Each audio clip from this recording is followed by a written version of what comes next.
दूसरा बन के दुनिया को देख सकता हूँ। ये मेरा सुपर पावर है। सुपर साइक्लोन हुआ था 99 में उड़ीसा में, वो मैंने कवर किया था। लाइफ थ्रेटनिंग एक्सपीरियंसेस कि आप बहे जा रहे हैं, मुझे आर्मी सोल्जर्स ने बचाया था, मैं पानी में बहा जा रहा था। You were there while it was happening. तो गाने में लिखता यूँ था कि मैं नैनीताल में मेनली अपनी फीमेल फ्रेंड्स को प्रभावित करने के लिए, बार मैंने टीवी पे इंटरव्यू देखा पूजा भट्ट का कि मैं फिल्म करने जा रही हूँ जिसका नाम है जिस्म। भाई मुझे न्यूज़ में आया कि आपकी बेटी एक फिल्म कर रही है, और मुझे न्यूज़ में ये भी पता लगा कि मैं उसके गाने लिख रहा हूँ। एंड अपने अंदाज में उनका मैसेज आया तुरंत कि आपने एकदम सही सुना है, न्यूज़ में आप ही गाने लिख रहे हैं उसके। तो मैंने फिर सुनाया और वो एकदम कमरे के बीच में खड़े हो गए और बोले हिट है।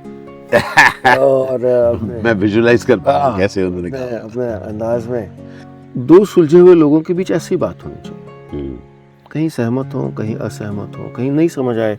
The pleasure of playing on your own pitch. Absolutely. और हम लोग तरीके ढूंढ रहे हैं कि उस अलग को कैसे कर पाए। और नीलेश की भी जब बातें मैं सुन रहा हूँ, मैं समझ पा रहा हूँ कि वो सचमुच उन्होंने बहुत सारी जिंदगियां जी हैं।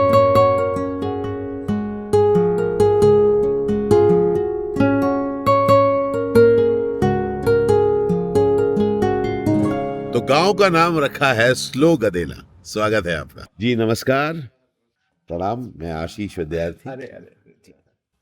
आप कैसे हैं आप? नामी और बहुत प्रतिष्ठित कलाकार हैं।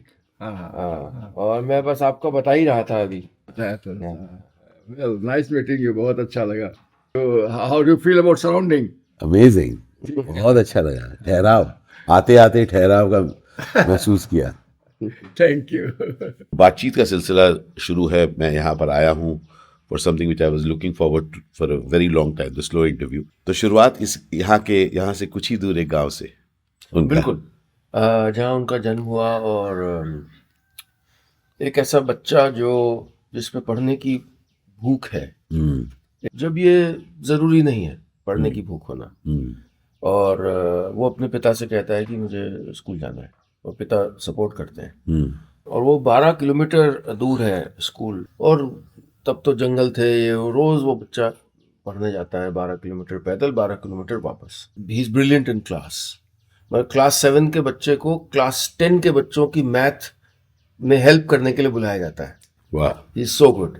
ही fails in art just like me. I also was the only student in my class who flunked in art. Lucknow university जाते हैं। लखनऊ यूनिवर्सिटी में सब लोग फॉर्म भर रहे हैं, जियोलॉजी नाम के किसी विचित्र सब्जेक्ट का, झोंक में वो भी भर देते हैं, पढ़ने लग जाते हैं। फिर एक फेलोशिप की अपॉर्चुनिटी आती है और वो कनाडा पहुंच जाते हैं। एक स्ट्रिक्ट वेजिटेरियन यूपी के गांव का लड़का कनाडा पहुंच जाता है, और फिर सर्वाइवल का इशू हो जाता है। सबसे पहले तो चिकन सूप से शुरुआत करते हैं। He has to sort of, it's purely a survival thing. और फिर फील्ड वर्क शुरू करते हैं वहाँ के जंगलों में। और ये 1960s तक भी ऐसा एरिया है जो जियोलॉजिकली अनमैप्ड है।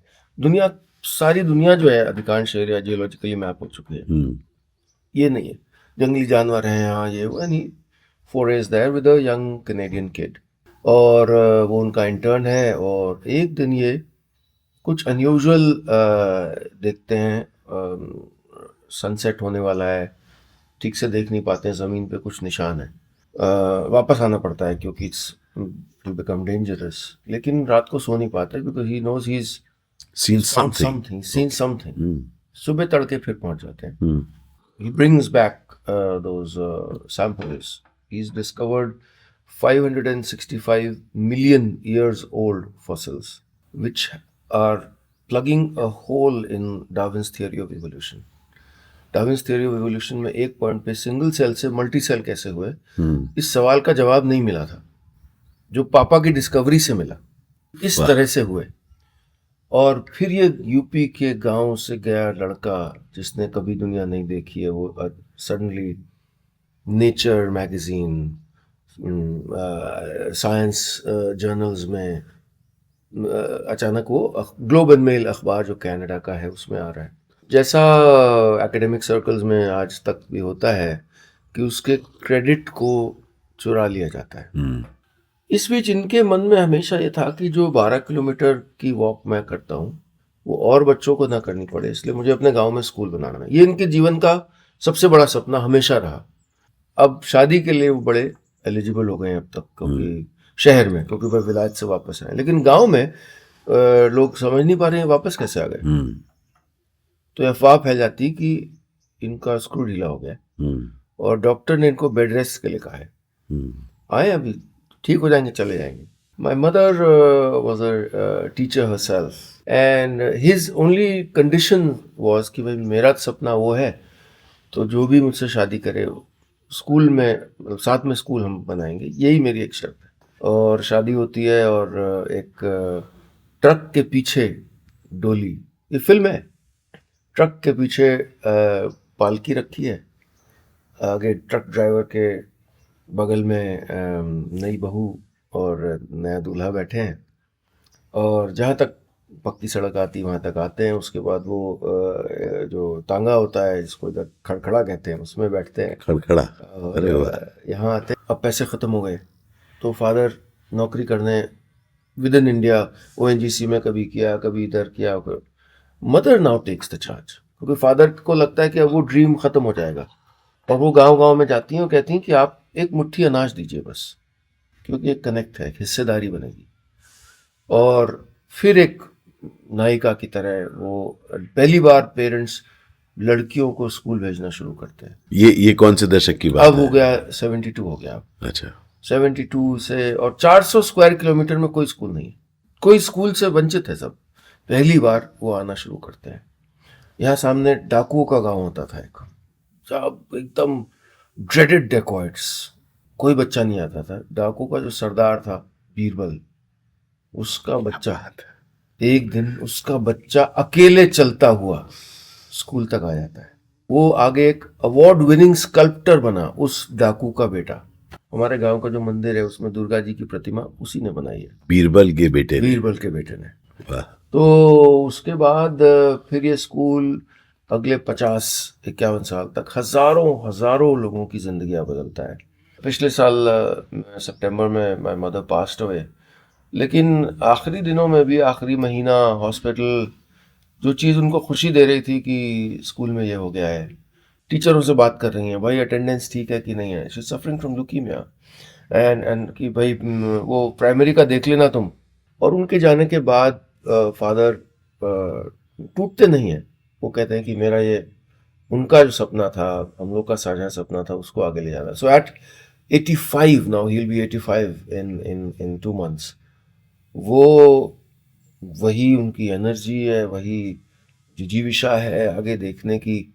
और उनका क्रेडिट जो अंग्रेज़ों ने छीन लिया था, जब इंटरनेट हमने यूज़ करना शुरू किया, वो डायल अप, गूगल, ये वो करके, तो एक दिन देखा हमने तो हमने, मैं और मेरा भाई शैलेश है, हम लोगों ने कोशिश की, जो यूनिवर्सिटी थी और वहाँ की जो गवर्नमेंट थी न्यूफाउंडलैंड की, उसने जो फॉसिल था उसको फादर के नाम पे कर दिया, फ्रैक्टोफ्यूसस मिस्राई। वाह वाह वाह, डॉक्टर मिश्रा, फ्रैक्टोफ्यूसाई मिस्राई। So it's been a life worth living. It's been the biggest inspiration for me. वाह, शुरुआत हुई आज की इस सफर की, और I am so looking forward to you interviewing me. और मैं भी बीच बीच में समय निकाल कर I will be chatting about you. क्या बात है। बहुत उम्मीद से मैंने पहला कदम बढ़ाया, मैं चलना चाहती थी, तुमने उड़ना सिखाया। तो हम लोग यहाँ पर बैठे गपिया से रहे हैं। Well, I'm really enjoying it. I am enjoying this environment. And you know, you started with one question saying that, अकेलेपन की बात, क्या आप सोचते हैं हर बार अगर इस तरह की कोई कॉन्वर्सेशन हो तब पॉज लिया जाता है, जिंदगी के बारे में सोचा जाता है। हम लोग चले कुछ नाश्ता किया जाए। वाह, जबरदस्त। रूपाली मुझे हमेशा कहती है खुले में तुम बैठते हो यहाँ पर, मच्छर मक्खी आ सकते हैं। मैंने कहा वही तो मजा है।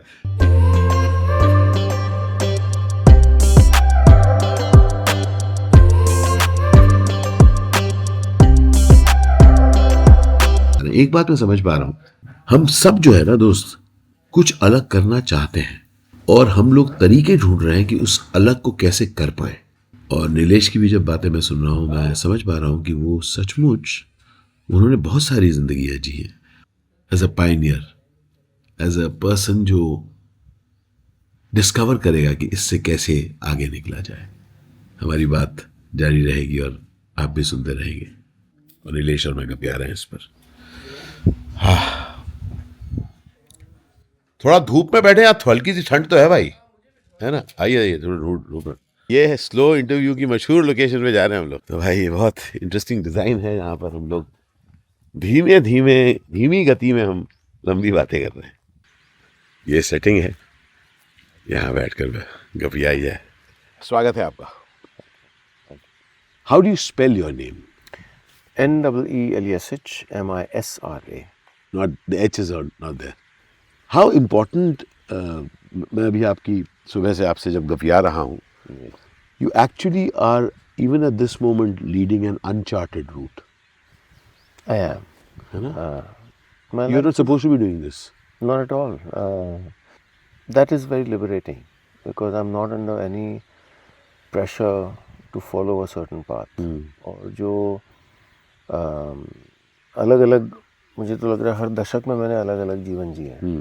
I was a journalist, active journalist, reporting on the biggest of events. I've covered the Kargil war, the tsunami, floods, earthquake, cyclone. As a lyric writer, I've enjoyed a journey of writing love songs and sad songs and कुछ अपना सौंपा, कुछ जो आसपास देखे थे emotions, वो किताबें लिखने का मौका मिला, और किताबों की वजह से फिल्म वालों से मिले। फिल्म वालों से मिले। और वो किस्सा सुनाएंगे कैसे किताब की वजह से? इंडियन एयरलाइंस की हाईजैकिंग हुई थी 1999 की, और मुझे वो न्यू ईयर्स डे पे जब सब फ्री हो चुके थे तो एक फ़ोन आया, और फ़ोन पब्लिशर का था, हापर कॉलिंस का, कि क्या आप एक किताब लिखना चाहेंगे। और वो टफ असाइनमेंट था, तो उसके बाद मैं छुट्टी पे चला गया था पहाड़ों में, उत्तराखंड में। और मुझे तो पता ही था कि किताब लिखने में कितना समय लगता है। It's like one of these thing कि अचानक एक अपॉर्चुनिटी, एक मोमेंट आ गया, किसी ने कहा किताब लिख दो। किताब लिख दो भाई। तो बोले कितना समय लोगे? मैंने कहा 1 महीना। तो वो हंसने लग गया, बोले नहीं नहीं इससे ज़्यादा लगेगा आपको। Anyway, so I took a couple of months, और वो किताब मैंने लिखी। और उसकी जो रिसर्च थी बहुत सैपिंग थी, मतलब क्योंकि वो हाईजैकिंग, वो मेरे को मतलब बुरे ख्वाब आते थे हाईजैकर्स के। ख़ासकर बर्गर करके एक हाईजैकर था, और सबके कोड नेम्स थे। तो बर्गर करके हाईजैकर था वो। मैं नोएडा में रहता था, सेक्टर 25 में, और मुझे रह रह के नाइटमेयर आता था कि दरवाजे पे घंटी बजी है, और दरवाज़ा खोलता हूँ तो एक मंकी कैप में एक आदमी है जो कहता है, hello, I am burger, you were looking for me. Because I was going deep into it. मैं मसूद अजहर जो जिसको रिलीज़ किया था, वो लेटर फाउंडेड जैश मोहम्मद, उसके फादर से मैंने दोस्ती कर ली थी नकली आइडेंटिटी के साथ। तो मैं पाकिस्तान का एक रिपोर्टर बन के कॉल करता था उनके फादर को, और so I was very deep, it was very nerve sapping. मुझे पता लगा कि मुंबई पुलिस ने बहुत अद्भुत काम किया था, जिसके कारण पहली बार दुनिया में एक हाईजैकिंग जब हो रही है, उसी दौरान हाईजैकर्स की आइडेंटिटी रिवील हो गई थी। वो अभी प्लेन के अंदर ही हैं, लेकिन उनके चेहरे पता लग गए। और ये कौन से साल की बात है? ये बात है 2000 की, मतलब 99 में हाईजैकिंग हुई। करेक्ट। तो उसी दौरान इन्होंने क्रैक कर लिया तो था। 99 में जब इस लेवल पर इंटरनेट और ये सब नहीं था, बिल्कुल बिल्कुल, इस लेवल पर गूगल ऑफ द वर्ल्ड नहीं था, इट वाज लाइक शेयर या फिजिकल प्रोग्रेस, मेंटल प्रोग्रेस उन्होंने कुछ किया था। मुंबई पुलिस ने किया। तो मैं मुंबई गया रिसर्च के लिए, इंटरव्यूज़ के लिए। इस जाने के थोड़ा ही पहले मुझे जो सुपर साइक्लोन हुआ था 99 में उड़ीसा में, वो मैंने कवर किया था। बहुत ही मतलब लाइफ थ्रेटनिंग एक्सपीरियंसेस कि आप बहे जा रहे हैं। मुझे आर्मी सोल्जर्स ने बचाया था, मैं पानी में बहा जा रहा You were there while it was happening. था। No, right Just post. Right after, हाँ, but तभी after effect था राइट उसका। After, almost the next morning. और अच्छा। मतलब तो गुरखा रेजिमेंट के सोल्जर्स थे, और वो मैं होटल पहुंचा तो मैं मिट्टी में एकदम, जैसे कहते हैं हमारे यहाँ, लेसा हुआ था पूरा, वो था, because they saved me. Anyway, so उसके बाद तो महेश भट्ट साहब गए थे उसी एरिया में, जो 2-3 महीने बाद, और तब तक भी बॉडीज़ थी वहाँ पे। तो ये मैंने जब स्टोरी देखी पीटीआई वायर पे, तो मैंने उनको फ़ोन किया कि मैं भी उनसे पूछूं इसके बारे में। कि आपने क्या देखा, आपकी क्या एक्सपीरियंस? हाँ, और तब तक बुक का ये फ़ोन आ चुका था, तो मैंने छुट्टी ऑफिस से ले ली थी कि मैं जा रहा हूँ। तो मैंने कहा जी मैं बम्बई भी आ रहा हूँ। हाँ, अच्छा आइए, मिलिए। तो मैं फिर गया उनसे मिलने, और ये मैं पहली बार किसी भी फिल्म के व्यक्ति का मैं सामना कर रहा था, sort of Hindi film industry से पहला साक्षात्कार। और मैं गया, और फिर मेरे लिए कुछ उन्होंने खाने वाने को ऑर्डर किया। तब तक मैं by way of polite conversation बोला कि मैं भी गाने लिखता हूँ। अच्छा, सुनाइए। तो गाने में लिखता यूँ था कि मैं नैनीताल में मेनली अपनी फीमेल फ्रेंड्स को प्रभावित करने के लिए गाने लिखता था, और लिखता था तो उस पर 2 पैसे की अपना कॉम्पोजिशन भी कर देता था। मीटर में लिखना मुझे वहीं से आया, अच्छा, जो आगे फिल्मों में लिखने में काम आया। और तो मैंने फिर सुनाया, और वो एकदम कमरे के बीच में खड़े हो गए और बोले हिट है। और मैं विजुलाइज कर पा रहा हूँ कैसे उन्होंने कहा अपने अंदाज में। उसके बाद मैं वापस आ गया, उनसे कई बार बात होती थी, और I think he found interesting कि मैं जो न्यूज़ की दुनिया में भी इतना गहरा था। और मुझे याद है जब ये सितंबर 11 के अटैक्स हुए, तो he has mentioned it in his prologue to one of his books. तो मैंने उनको मैसेज किया कि switch on your TV, our world just changed. जैसे ही मतलब आने ही लगा था तुरंत उसके बाद। तो आई थिंक ये था, he was interested. And then एक बार मैंने टीवी पे इंटरव्यू देखा पूजा भट्ट का कि मैं फिल्म करने जा रही हूँ जिसका नाम है जिस्म। और मैंने भट्ट साहब को मैसेज किया कि भाई मुझे न्यूज़ में आया कि आपकी बेटी एक फ़िल्म कर रही है, और मुझे न्यूज़ में ये भी पता लगा कि मैं उसके गाने लिख रहा हूँ। एंड अपने अंदाज में उनका मैसेज आया तुरंत कि आपने एकदम सही सुना है, न्यूज़ में आप ही गाने लिख रहे हैं उसके। And then I was in Bombay, और पहली बार ये पता लगा कि पहले धुन दी जाती है और फिर उसके बाद उस पर गाना लिखा जाता है। तो ये रियलिटी चेक था। और एम करीम साहब आए थे, जो कि एक प्रोफेसोरियल एयर थी, और बड़े स्टूडियस से, उनके एक असिस्टेंट हारमोनियम पे, और हिंदी वो ज़्यादा समझते नहीं थे। तो मैं एंड इट वाज लवली, मतलब वो एक जो ह्यूमिलिटी वो अपने साथ लाए, और जिसको मैं बहुत वैल्यू करता हूँ।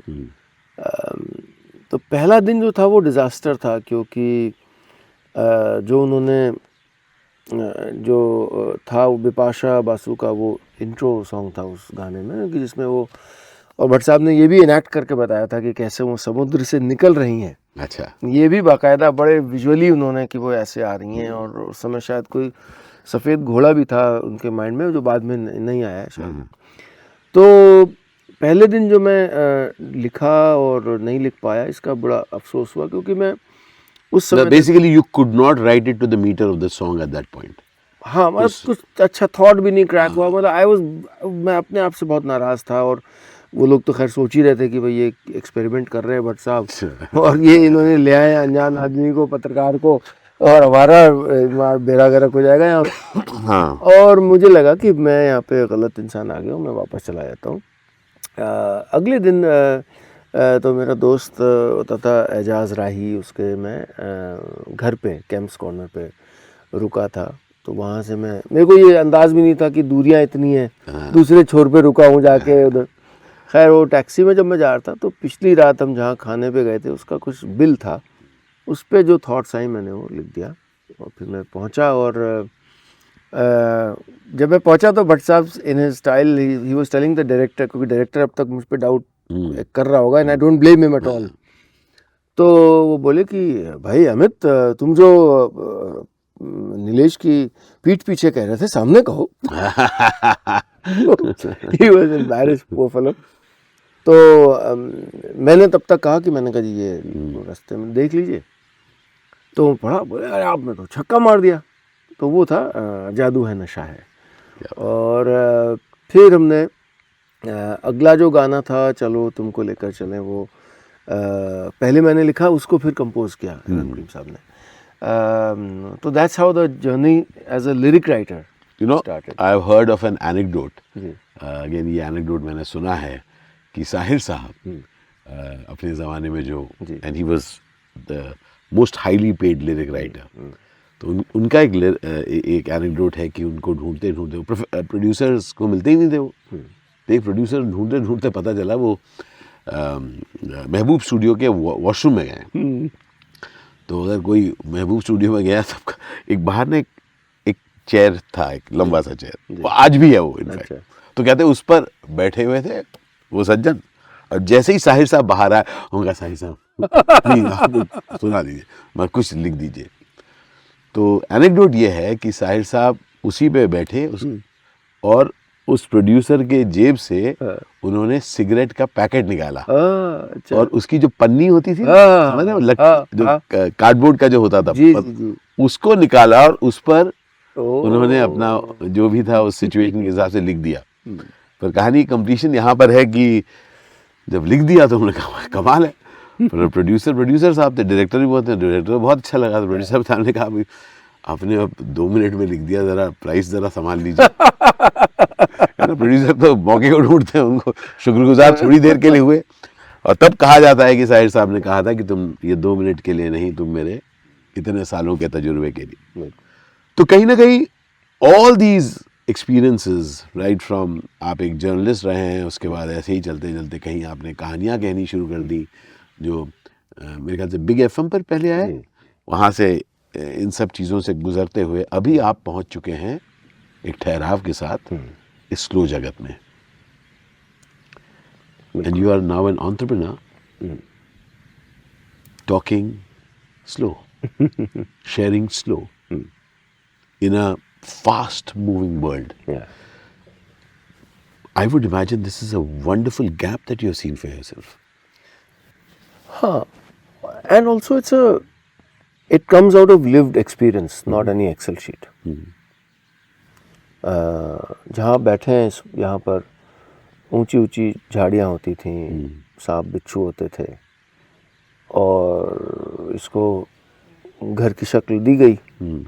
और फिर मेरी पत्नी यामिनी ने एक दिन पूछा कि बोर्ड क्या लगाना है। तो मैंने कहा कि why don't we call it what we feel when we are here, let's call it slow. तो स्लो तो मेरे घर का नाम है, कहानी तो वहाँ से शुरू हुई। क्या बात है। तो जब आप आए somehow you are actually doing what you believe in. Absolutely. है ना? Absolutely. So rather than it being looked at as a smart move, Not. Others then started saying, in hindsight, yes. and that was I think They said you are ahead of time. Ahead of This was time. pre-COVID. Yeah. बोले आप तो इतना आगे सोच लिया आपने। तो would you, क्योंकि एक चीज़ जिसमें मेरा बहुत यकीन है कि अगर आप वो चीज़ करते हुए जग रहे हैं और वो चीज़ करते हुए सो रहे हैं जो आप करना चाहते हैं, तो एक अजब सी ऊर्जा रहती है ना। बिल्कुल। और मैं हर सुबह उठता हूँ तो एक कसमसाहट रहती है कि ये करना है। मैं अभी अपनी किताब पे काम कर रहा हूँ, अपनी स्टोरी टेलिंग जर्नी पे। मैं एक फिल्म की स्क्रिप्ट पे काम कर रहा हूँ, और मैं अभिनय भी करना चाहता हूँ। एक बॉक्स है वो टिक करना चाहता हूँ, रेडियो पे कर रहा हूँ बस। लेकिन ये नई चीज़ें करने की ऊर्जा और कसमसाहट जो मैं ग्रेटफुल हूँ कि है, कि ये नहीं हो पाया। अरे ये करना है, ये अभी ये लेट हो गया। बहुत अगर रिग्रेट भी रखते हैं कंटिन्यूअसली। बिल्कुल बिल्कुल, मैं बिल्कुल यकीन रखता हूँ, वो ईंधन है मेरा। हाँ, कि जहाँ जहाँ रिग्रेट हम हाँ वी रिकॉल आर रिग्रेट, उसको हमको एक्शन का मौका मिलता है उसमें, बिल्कुल बिल्कुल। you know, तो rather than जिस दिन chatting मैं about it. उठा और मुझे लगा कि हो चुका सब कुछ। हाँ सब ठीक है, तो वो एक दुर्भाग्यपूर्ण दिन होगा। तो ये कसमसाहट, एक जो हल्का सा हलचल निरंतर जरूरी है ना, कांस्टेंट है, ये बहुत जरूरी है कांस्टेंट है कि चलो ये करते हैं। है ना। कुछ और क्या, क्यों, जैसे मुझे हमेशा लगता है कि कुछ इंटरेस्टिंग किया जाए, जिसको मैं एक शब्द देता हूँ उसको इंटरेस्टिंग कहता हूँ। मैं गूगल से भी इस बात पूछता हूँ कई बार, interesting places to eat, interesting things to see. How important do you think is doing things that you think you can interest others also? That is never the starting point for me. Got it? मैं असल में औरों के लिए नहीं कर रहा हूँ। अच्छा। मैं बाद में ये देखता हूँ, इट्स लाइक जब मैं बॉम्बे छोड़ के लखनऊ आ गया था और लोगों ने सोचा क्या पागलपन है, आप बॉम्बे छोड़ के आप आ गए, you're just taking off, you're dealing with the biggest production houses, ये वो। और जब आया और उसके बाद फिर गांव में रहने लग गया, तो इट्स लाइक मैं एक हाईवे पे जा रहा था और एक पगडंडी समय मैं मुड़ गया, उधर जा रहा हूँ, मैं तो अपने ले जा रहा था। मैंने पलट के देखा तो हजारों लोग पीछे आ रहे थे, मूवमेंट हो गया, मैं तो जा रहा था। मैंने ये नहीं कहा चलो उधर चलते हैं, ये किसी से नहीं कहा मैंने।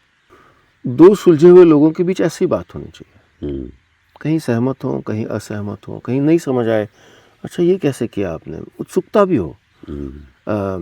जैसे मैंने आपसे जब आप आए तो ये कहा कि हम जैसे दो अनजान लोग हैं पार्क की बेंच पे मिले हैं, and I am genuinely interested in knowing about others. अभी मैं चंडीगढ़ में था, मैंने दो लोगों से ऐसी बातचीत करके आया ऑन कैमरा। एक चाय की दुकान चलाते हैं, उड़ीसा के एक गांव से आए और यहाँ पे आ गए, फिर चाय की दुकान पे काम किया, फिर अंडे की दुकान में, फिर आरा मशीन में, फिर फलाना में, और फिर अब अपना घर बना लिया उसने। मैं इंटरेस्टेड हूँ उसकी कहानी में, उसका जो आर्क है, उस जिस दिन उसने पूछा उससे, जिस दिन तुमने गृह प्रवेश किया क्या चल रहा था, क्योंकि मैं जानता हूँ कि कितना बड़ा लम्हा रहा होगा। मैं एक मोमेंट कैचर हूँ, लव इट। दूसरा बन के दुनिया को देख सकता हूँ, ये मेरा सुपर पावर है। उसकी तकलीफ भी आत्मसात कर सकता हूँ, क्योंकि मुझे लगता है कि मैं बहुत काबिल लिसनर हूँ। काबिल लिसनर, वाह। ये हमने छोड़ दिया है करना। Do you want to solve problems? Yes, I'll try to solve problems, but I know I'm mindful that I can't solve all the problems. What is the problem I solve? I try to do good, positively impactful content. I know जो मैं कर रहा हूँ इससे इसका एक दायरा है, हाँ, लेकिन मेरा भी एक मेन स्ट्रीम है। बड़े मेन स्ट्रीम में मेरा एक अपना मेन स्ट्रीम है। मेरा अपना भी एक, मैं मेन पिच पे खेल रहा हूँ। हाईवे है, मेरा हाईवे है, मेरा पिच है। वो चाहे आप किसी और संदर्भ में छोटा बड़ा सोचें, लेकिन और मेरे ख्याल से जो इंटरेस्टिंग चीज़ है ज़िंदगी के इस मोड़ पर आकर जब मैं भी देखता हूँ, the pleasure of playing on your own pitch absolutely and having an audience coming there. भाई अपनी सफलता असफलता के लिए आप खुद जिम्मेदार हैं। ये इतना लिबरेटिंग है कि कोई आपका ऑफिस का मैनेजर नहीं है, कोई सिस्टम नहीं है कि भाई ऐसा करो और फिर यू नो तंज है। ये तंज है, क्योंकि सक्सेस को आपने कितनी फंडिंग रेज की इससे आंका जाता है, इससे नहीं कि आपने क्या किया उससे। मतलब एक आप तंज कस रहे हैं उन परिधियों पर जो लागू की जाती है लोगों पर, कि आप are you meeting these ticks और नॉट। No, because when you talk about entrepreneurs, who are the blue-eyed boys of entrepreneurship in this country, जो इन्होंने 10 million hits कर लिया, 10 million बन चुके हैं, क्या कहते हैं उसको, what is that called, what bird, Unicorn. Unicorn. हाँ, वो तो घोड़ा अगर आपने $10 मिलियन रेज कर लिया, ये कैसे सक्सेस? हाँ क्योंकि वो सक्सेस तो एक स्टोरी टेलिंग पे बेस्ड है। वो भी सबसे बड़े स्टोरी टेलर किसी वो को है, बेचा उन्होंने वो कहानी। सबसे बड़े स्टोरी टेलर वो है। सवाल है आपने उसके आगे क्या किया, आपने क्या लोगों के जीवन को इम्पैक्ट किया, या आपने ऐसी चीजें बनाई जिससे आप जानते हैं कि नेगेटिव इम्पैक्ट होगा। आपने जब ऑनलाइन गेमिंग का कोई प्लेटफॉर्म लाए, आपको पता है कि घर बर्बाद होंगे, बिल्कुल आपने किया। हमारे जो सो कॉल्ड हीरोज हैं हमारे समाज के, एंडोर्स कर रहे हैं। एंडोर्स कर रहे हैं उसको। मैं आपको एक मजेदार बात बताता हूँ। जी, मैं जब इन परिस्थितियों में अपना काम करता हूँ जो मैं करता हूँ, मेरा यकीन है कि मैं I am adding drop by drop to help people have hope. Absolutely. और इसलिए आप जो बात कह रहे हैं मुझे रेजोनेट करती है, क्योंकि मुझे लगता है कि हम लोग सब अपने अपने तरीके से फर्क ला रहे हैं। बिल्कुल। और इस फर्क लाने की खासियत यह है कि इसमें आपको किसी और के तरीके पर बात करने की ज़रूरत नहीं है, आप अपने चॉइसेस को खेलते रहें। हाँ, और मेरा ऐसा मानना है कि जब आप लोगों को कहानियाँ सुना पाएं, सिर्फ उन लोगों की नहीं जो 500 रुपये लेकर आए थे और आज 5 लाख करोड़ के हैं। आपको पता है, जब बाबा चल बसे श्री गोविंद विद्यार्थी, मैंने बाबा के नाम पर एक अवार्ड स्थापित किया था। This was in the year 2003 या 4 में। उसका नाम रखा था विद्यार्थी सम्मान। मैंने कहा कि सब जगह नामचीन लोगों को और नाम से जाना जाता है, I will go and honour the unknown Indian. शुरुआत की बाबा के गांव में जाके 5 लोगों को वहीं के लोगों ने चुना। एक नन थी, एक बीडी मेकर थे, एक सर्कस आर्टिस्ट थे, एक तैयम आर्टिस्ट थी। इस तरीके से 5 लोग जो वहीं के लोगों ने चुना और उनको उन्हीं लोगों के बीच में सम्मानित किया गया। और जो प्रशस्ति पत्र था, इसमें एक नकद राशि थी और लिखा हुआ था नन्नी, धन्यवाद, धन्यवाद कि आपने ऐड किया इस समाज को। बिल्कुल। अगली बार मैंने वही चीज़ की कलकत्ते में, ऐसे ही 5 लोग, एक इंस्ट्रूमेंट मेकर, एक मेकअप आर्टिस्ट, एक ऐसे 5 लोगों, टीचर। और ऐसे 2 साल करने के बाद मेरी भी इच्छा हुई कि यार मैं भी 4 लोगों से बात करूं ताकि वो लोग इस बारे में लिखें। और बड़ी कमाल की चीज़ पता चली, मेरे काफ़ी दोस्त हैं जर्नलिस्ट, और उन लोगों ने कुछ ने सीधे कुछ ने टेढ़े तरीके से बोल दिया, बहुत ही बोरिंग कहानी है आशीष। तो सडनली पता चला कि शायद कुछ ऐसा काम करने के लिए हमें एक प्लेटफॉर्म भी चाहिए जहाँ पर आप उस काम को जिसमें आप यकीन रखते हो उसके बारे में बातचीत हो सके। एंड कहीं ना कहीं the platform that you have created for yourself is very inspiring. और मैं भी इतने साल अभिनेता रहने के बाद मैंने कभी सोशल मीडिया के बारे में नहीं सोचा, लेकिन जब से मैं मोटिवेशनल टॉक्स देने लगा, मैंने कहा यार मैं कुछ करता हूँ। और आज मैं बहुत बहुत खुश महसूस करता हूँ जब एक व्लॉग पर भी कोई कमेंट करके कहता है कि I was so happy to be here, या मेरी आंखों में आंसू आ गए। तो how do you see this set of people who are trying to make a difference without overtly getting in and saying change this, break this, but inspiring people to think differently? How important do you think is this movement? ये मेरा बहुत favourite subject है। Decency is not incentivised in our country. आज भी भले लोग बुरे लोगों से बहुत बहुत ज़्यादा गुना संख्या में है, लेकिन भले लोगों की ये फितरत होती है या कमज़ोरी होती है या आदत होती है कि वो अपना चुपचाप काम करते रहते हैं, चुपचाप। उनको ढिंढोरा नहीं पीटना है और उनको कॉन्फ्रंटेशन नहीं करनी है। सड़क पे आप जा रहे हैं, कोई झगड़ा कर देगा तो अरे छोड़ो ना यार, क्या झगड़ा, चलो। डिसेंसी की लाठी नहीं। वो लोग जो लोगों की भलाई में अपना जीवन गुजार देते हैं, आपके पिता जैसे लोग, मेरे माता पिता जैसे लोग। मैंने एक एपिसोड किया था, एक शो करता था मैं, उसका नाम था ये अजीब लोग। दुनिया समझती नहीं कि ये इनके क्यों आंसू आ जाते हैं जब पेट करते देख, क्यों चिपकते हैं उसके साथ, क्यों चिपकते हैं पेड़ों से। वाह। क्यों ये पानी को बचाना चाहते हैं, क्यों ये कमरे से निकलते समय स्विच ऑफ कर देते हैं, या पानी जब बह होता है तो उनका खून जलता है, क्यों जब सड़क पे कोई कूड़ा फेंकता है तो ये बर्दाश्त नहीं कर पाते हैं। ये अजीब लोग हैं, और ये अजीब लोग आप हम में सब, ये एक कल्ट है ये। लेकिन इन अजीब लोगों की दुनिया देखती है, अरे गरीब हाँ वो आंटी गरीब बच्चों को पढ़ाती है जाके, वो NGO टाइप है। नॉर्मल लोग कौन है? नॉर्मल लोग वो हैं जो अपने लिए कमाते हैं। ठीक है ना, अपने लिए कर, घर जमा कर, सब सेव कर अपना अपना घर, आप उधर मत देख, हाँ, इधर निकल। नौकरी करते हैं, पैसा कमाते हैं, वेल्थ क्रिएट करते हैं। ये हमारा काम है। पेड़ बचाना उसका काम है, हवा बचाना उसका काम है, पानी बचाना उसका काम है। हालांकि उस हवा में तुम्हारा बच्चा भी सांस ले रहा है। मेरा गांव कनेक्शन में हमने एक शुरू की मुहिम last year, the change maker project. जो आप बोल रहे हैं ठीक उसी पे, कि जो लोग जो अपने अपने छोटे बड़े दायरों में कुछ भला कर रहे हैं, और उसकी टैगलाइन ही है कि आर हीरोज आर अमंग अस, उनके बारे में बात तो करें। एक फेसबुक पोस्ट ही लिख दीजिए आप, बाकी छोड़िए। क्योंकि ये वो लोग हैं जो मैं बड़ी बड़ी कंपनियों के लोगों को भी मैं बड़ा गरिया चुका हूँ कि तुम CSR करते हो। असली जो CSR की मदद का पात्र है वो तो हिंदी में तुम्हें एप्लीकेशन लिखता है, वो अंग्रेजी तुम समझते हो, हिंदी समझते नहीं। वो तो तुम्हारी दुनिया में दाखिल कैसे हो जहाँ तुम सिर्फ उन्हीं लोगों की बात समझते हो जो एक पैकेज रूप में तुम्हारे पास चिट्ठी ले कि भाई ये देखिए ये करना है, ये है UN के फलाना गोल से अलाइन कर रहा है।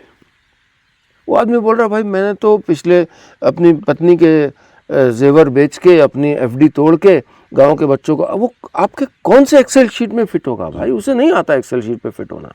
ऐसे लोगों के बारे में चलिए और कुछ ना करें, आप हम जैसे लोग बात करते रहे निरंतर ऐसे लोगों की, कि जो हमको देखेंगे, जो भी हज़ारों लाखों लोग कोई भी देखे कि यार बात तो सही कह रहे हो यार। मेरी पत्नी की बुआ, उनका देहांत हो गया 2 साल पहले, मसूरी में लैंडोर में। जीवन भर उन्होंने संगीत की शिक्षा दी गांव के बच्चों को। इसका इम्पैक्ट कि बच्चों को संगीत का एग्ज़ाम पास करने में आसानी हुई, उनको नौकरियां मिलने लगी। कोई किसी होटल में लाइव सिंगिंग कर रहा है, कहीं किसी नौकरी लग गई। अपने अपने उनके जो भाई थे, वो बच्चे जो गरीब बच्चे थे उनको पढ़ाते रहे, दून में भी पढ़ाते थे, वहाँ भी पढ़ाते थे, लेकिन पढ़ाते रहे। और निरंतर आप एक जोहरी की तरह ढूंढ सकते हैं ऐसे लोगों को। वो लोग जो सेल्फलेसनेस, त्याग, जो भारतीय परंपरा का इतना बड़ा हिस्सा है। हम तो वेस्टर्न सोसाइटी के इन्फ्लुएंस में इतने इंडिविजुअलिस्टिक हो गए, वरना तो हमारे नाना तो हमेशा गाय के लिए तो रोटी तोड़ के रखते ही थे ना। सेवा हमारे सारे कल्चर्स का हिस्सा है किसी न किसी रूप में। एक मज़ेदार किस्सा बताऊं। अभी मैं कुछ दिनों पहले काम कर रहा था जोधपुर में, और सुबह सुबह टहलने जाता था। वहाँ पर एक बूढ़े बाबा हर रोज़ निकलते थे, अपनी थैली में पूरा पगड़ी बांध के निकलते थे। उनके 2 बच्चों के साथ रहते थे, वो रिटायर हो चुके थे। थैली में रोटियां लेकर और पूरे रास्ते कुत्तों को खिलाते थे। लेकिन कुत्ते उनके पीछे पीछे नहीं घूमते थे। पूछिए क्यों? क्योंकि उन्होंने इतने सालों में तय कर लिया था यहाँ पर आके रुकेंगे, कुछ कुत्तों के लिए डालेंगे, उसके बाद वो कुत्ते वहीं रुक जाएंगे, फिर वो आगे जाएंगे अगले सेट ऑफ कुत्ते। तो मैंने उनसे पूछा कैसे? कहते दिन की अच्छी शुरुआत होनी चाहिए। अब ये जो सहजता है कि मैं अपनी जिंदगी के साथ कुछ करूंगा, उसमें भी वो कुछ बड़ा नहीं कह रहे थे कि मैं कुछ बड़ा कर रहा हूँ, बिल्कुल, पर एक सहजता है। और मेरे ख्याल से अगर हम लोग इन सहज चीज़ों के बारे में अपने को सेंसिटाइज कर लें और देखते चलें कि कुछ ना कुछ हम सब कर रहे हैं ना, और कर सकते हैं। मैं कह रहा हूँ भला ना करें, बुरा तो ना करें। क्या बात है। आप कंटेंट क्रिएटर हैं, ठीक चीज़ के बारे में तो ठीक तो भाई, गलत चीज़ तो मत करो। गेमिंग का जो खेल है, कितने पैसे मिल रहे हैं। हम लोग तकरीबन हर रोज़ हम लोग कुछ गेमिंग के वर्जन होते हैं, और फिर वो लोग एग्जांपल देते हैं, सर देखिए ये लोग भी कर रहे हैं। मैंने कहा मैं नहीं करूँगा यार, है ना। तो एक चीज़ तय है कि चॉइसेस हम सबके हैं ना, we are free to choose. बिल्कुल बिल्कुल। और कहीं ना कहीं वो चॉइसेस हमारी ज़िंदगी को डिटर्मिन करेगा। हाँ करेगा। और हमारी जो यात्राएं हैं उसमें हमारे पास हमेशा ये क्षण आएंगे जब हम 2 रास्तों में से 3 रास्तों में से एक रास्ता चुन सकते हैं, और फिर हमारी जो इच्छा शक्ति है, हमारा जो विल पावर है, हमारा सेंस ऑफ इंटेग्रिटी है, क्या हम में सेंस ऑफ इंटेग्रिटी है या नहीं है? What are we willing to give up? I have given up, very very lucrative deals because I was being asked to do or expected to do कि भाई तुम सोच कैसे रहो कि मैं करूँगा। मैं गोरेपन की क्रीम का विज्ञापन नहीं करता हूँ। आप जितने भी पैसे, आप क्या सोच भी कैसे सकते हैं, या ये हो सकता है क्षणिक मेरी कोई समस्या सॉल्व करे, लेकिन जब आप कभी पलट के अपनी यात्रा को देखें तो आपको शर्म तो ना आए कि यार ये मैंने क्या किया। हम जो भी कर रहे हैं उसमें इंटेग्रिटी है कि नहीं, प्राइड है कि नहीं। ब्यूटीफुल। हलवाई भी अपना बनाता है कुछ। क्या बात है, क्या बात है।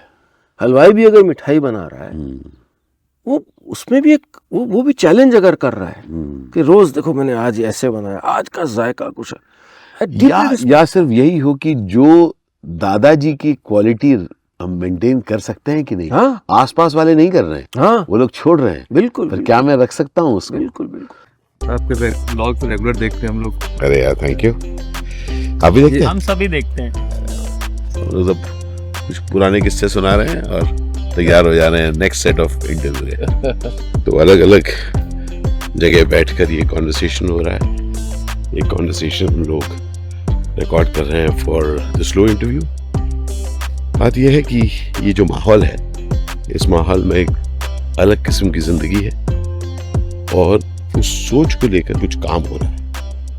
गांव कनेक्शन, स्लो मूवमेंट। नीलेश और मैं यहाँ पर आ गए। इस गांव का नाम क्या है मेरे भाई? मुसपिपरी। हाँ, मुसपिपरी चौराहा। मुसपिपरी चौराहा। वाह, तो ये सचमुच एक माहौल है भाई, और ये क्या गजब की लाइट है। यहाँ पर जब हम मिलते हैं ऐसी जगह पर, कुछ ऐसा थोड़ा अपसेटिंग लगता है क्या? ना नहीं, कुछ देखना, जो कुछ भी दिख रहा है। मैंने क्योंकि गाँव बहुत कवर किया, हाँ, इंडिया बहुत कवर किया, तो मैंने बहुत पहचाना सा। लेकिन हाँ, ये सेटिंग है कि कई लोग अपना जो जीवन है वो आज भी तो ठीक वैसे ही बिता रहे हैं जैसा सदियों पहले या सालों पहले बिता रहे। खेती वैसे ही कर रहे हैं। सो और थोड़ा सा एक है कि आई फील इनोवेशन जो कि खेती में भारत के और कई हिस्सों में आता है, वो मैं उम्मीद करता रहता हूँ कि काश लोग ज़्यादा अडॉप्ट करें नए चीज़ें। जैसे हमने अपने गांव के स्कूल में Indian institute of hotel management में कलकत्ता में भेजा। ओके, वो पढ़ के आई वहाँ से, और अब वो मैरियट में आई, फिर वो और 5 स्टार होटल में थे वर्किंग। ठेठ गाँव की लड़कियाँ। वाह वाह। It was life changing for हाँ हाँ हाँ। ग्राफिक डिजाइन में they got trained, and now we want to train them in camera and like other skills जो जिसके आपको कोई एग्जाम पास करने की जरूरत नहीं। बहुत सारे मेरे क्लासमेट्स, बैचमेट्स हिंदी कॉलेज में बिहार से थे। अच्छा। और पढ़ाई में एकदम तुर्रम। अंग्रेजी अच्छी नहीं, लेकिन क्या मतलब समझ, पढ़ने की समझ। ऐसा नहीं कि उन्होंने कभी भी अपने आप को उनकी अंग्रेजी नहीं आती, से दोहराते नहीं थे। मतलब बहुत सारे, मतलब 90% सिविल सर्वेंट्स ही वहाँ से निकले हैं। नहीं, तो जब मैं उनसे पूछता था, बोला ना दो कैसे इधर सिविल सर्वेंट, नेट ये बात निकलती थी कि वो समझ गए थे कि जो भी गणित है कास्ट की, पैसे की, पोजीशन की, उसको अगर किस कदम में तोड़ना हो तो वो सिविल सर्वेंट बन के तोड़ सकते हैं। लाल बत्ती वाली गाड़ी चाहिए ना, कि जब वो आते हैं तो सब लोग सलाम ठोकते हैं। मतलब वो सदियों तक इंतजार करने को जब हम तैयार नहीं रहते, तब हम पढ़ाई का साथ हम कहते हैं कि ये जो भी हमारे सदियों तक, अरे भाई ये कदम क्या इस प्रेजेंट से निकलने का रास्ता एजुकेशन। नमस्ते जी, नमस्ते जी। यहाँ बैठे हम लोग, यहाँ बैठे हम दोनों।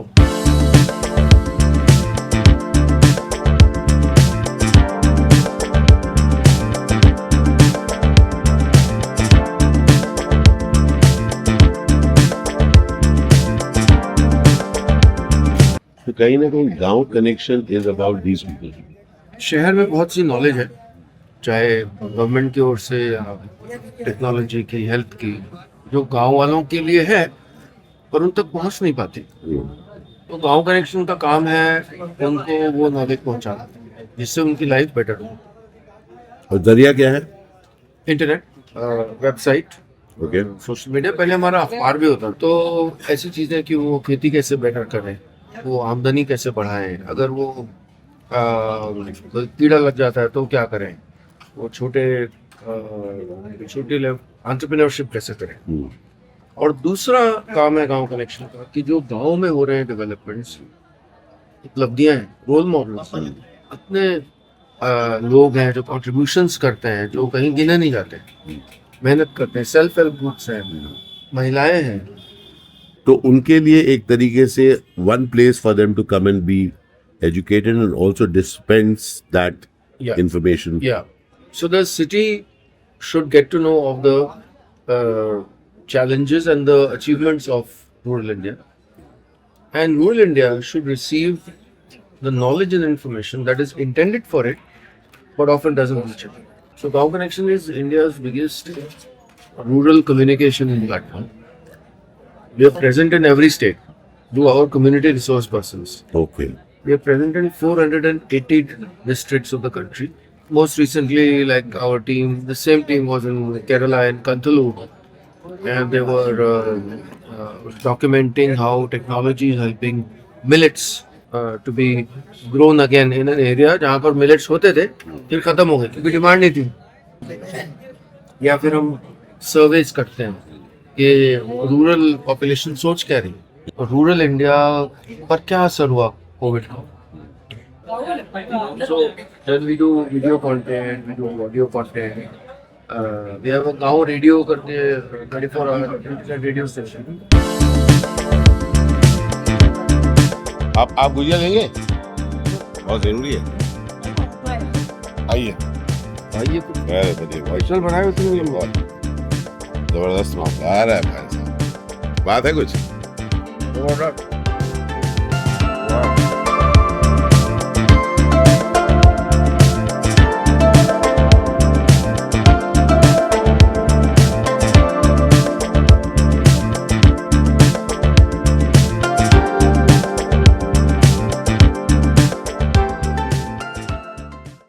तो I think that is the most amazing challenge. और आपने अभी एक बात बताई जो मुझे बहुत इंस्पायरिंग लगी कि हम लोग कहते हैं ना कि बहुत सारी चीज़ें हमने नहीं करी, उसके बारे में हम रिग्रेट की बात करते हैं। लेकिन एक बात यहाँ पर मेरे सामने आ रही है कि बहुत सारी चीज़ें हमने कर दी जो हम अब रिग्रेट करते हैं। तो can we be mindful of those choices that we have made? और हो सकता है कुछ एक चीज़ें हो चुकी हैं जो आप नहीं करना चाहते थे, but going forward every day is giving us a moment to redeem ourselves.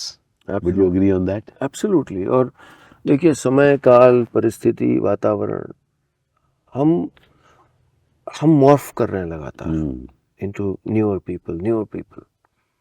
और अगर आप होल्ड ऑन करके रखें, चाहे आपने कुछ चीज़ें करी या कही हैं, या और लोग होल्ड ऑन करके रखें, दोनों चीज़ मेरी नज़र में गलत है। क्योंकि हम जब 20 साल के थे, हम जब 30 साल के थे, हम अलग व्यक्ति थे, वो समय अलग था। वो हमने रैशनेस हो सकता है की हो, गलतियां की हों, दिल दुखाए हों, खुले दिल से अपना आत्मनिरीक्षण कर सकें, अपने आप को असेस कर सकें, उतनी ऑनेस्टी तो हो अपने साथ कि नहीं ये मैंने किया, ये आई वाज रॉन्ग हियर। अब मैं अपने को बदल सकता हूँ। अब मैं बदल सकता हूँ। अब क्योंकि लोग कहते हैं क्या मैं अपने को बदल, जी हाँ, मैं अपने को बदल सकता हूँ क्योंकि इस क्षण में एक नया हूँ। फाइनली मैं एक सवाल पूछना चाहता हूँ, उम्र के बारे में आप क्या कहते हैं? क्योंकि हम सबकी जिंदगी उम्र के रूप में आंकी जाती है। I am 50 and it is an irrelevant number for me. जितनी जिजीविषा मुझ में आज से 10-20 साल पहले थी, उतनी है, शायद ज़्यादा है। ज़्यादा इसलिए क्योंकि तब मैं किसी संस्थान में रहा, एक प्रोटेक्टेड उसमें था। अब मैं एक जंगल में विचरण कर रहा हूँ, मुझे अपने लिए खाना तलाशना है, मुझे अपने ख़तरों से सावधान रहना है, लेकिन I have a hunger, I'm looking forward, I have a great excitement towards life। और मुझे लगता है कि उम्र के कारण किसी की काबिलियत, क्षमता पर को जज करना, इससे नाइंसाफ़ी नहीं हो सकती इससे ज़्यादा। और उम्र ने आपको जो गहना दिया है ना, वो ख़रीदा नहीं जा सकता, जो है जो अनुभव। विजडम आपने एकत्रित किया है इतने सालों में। बिल्कुल बिल्कुल बिल्कुल। तो वो खूबसूरत है और नई ऊर्जा के साथ जो आगे बढ़ना, निरंतर नई चीज़ें कर पाना, इट्स ब्यूटीफुल। इनफैक्ट मेरा एक मानना है कि हम लोग कहीं ना कहीं जब उम्र की बात करते हैं, हम अपना डर दिखाते हैं किसी उम्र के बारे में। शायद इसी वजह से कई लोग कहते हैं I feel like an 18 year old, जबकि मैंने किसी भी 18 साल के इंसान को नहीं सुना है कहते हुए कि मैं 18 साल का फील कर रहा हूँ। तो मेरा भी ये मानना है कि जब तक जिंदा हूँ कुछ खास करूँगा। उम्र दरअसल किसी कॉन्वर्सेशन का हिस्सा है नहीं। खुद को कभी बताना चाहते हैं कि बहुत लेट हो गया यार, है ना, अब मेरा करियर चेंज नहीं हो सकता, अब तो मैं फंस गया हूँ, अब मैं यहीं रह गया हूँ, अब कुछ नहीं हो सकता। मेरा पर्सनल मानना है कि जब तक है सांस हम लोग कुछ कर सकते हैं खास। और कहानियाँ जो आप सुनाते हैं नीलेश, वो कहानियाँ हम सबको इंस्पायर करती हैं, क्योंकि आप बताते हैं कि ज़िंदगी उम्मीद की जर्नी है, जहाँ पर हम लोग कुछ भी कर सकते हैं और बहुत कुछ बदल सकते हैं अपनी ज़िंदगी में, औरों की ज़िंदगी में। और मैं आपको आमंत्रित करता हूँ कि आप लोग जाकर देखें नीलेश मिश्रा साहब को, जहाँ पर वो अपनी कहानियाँ सुनाते हैं अलग अलग जगह पर। उनका YouTube चैनल है जहाँ पर वो इंटरव्यूज़ करते हैं, वो गाने लिखते हैं और न जाने कितना कुछ करते हैं। गांव कनेक्शन का लिंक भी यहाँ पर मैं दे के रखूँगा, क्योंकि मैं चाहता हूँ कि हम लोग सब जाने कि चले थे वो अकेले, जैसे उन्होंने कहा था, इसलिए नहीं चले थे कि कोई साथ चले, लेकिन अब बहुत सारे लोग उनके साथ हैं। तो आमंत्रित करता हूँ आपको भी, आप सुनिए उनको, आप प्रभावित होते हैं तो जुड़िए, क्योंकि बहुत ज़रूरी है कि हम लोग जुड़ें कुछ ऐसे लोगों के साथ जो ज़बरदस्त काम कर रहे हैं। नीलेश, बहुत बहुत शुक्रिया आपका। Thank you. मैं यहाँ पर आया हूँ आपके घर, बहुत धन्यवाद। और बहुत अच्छा लगा। Thank you so much.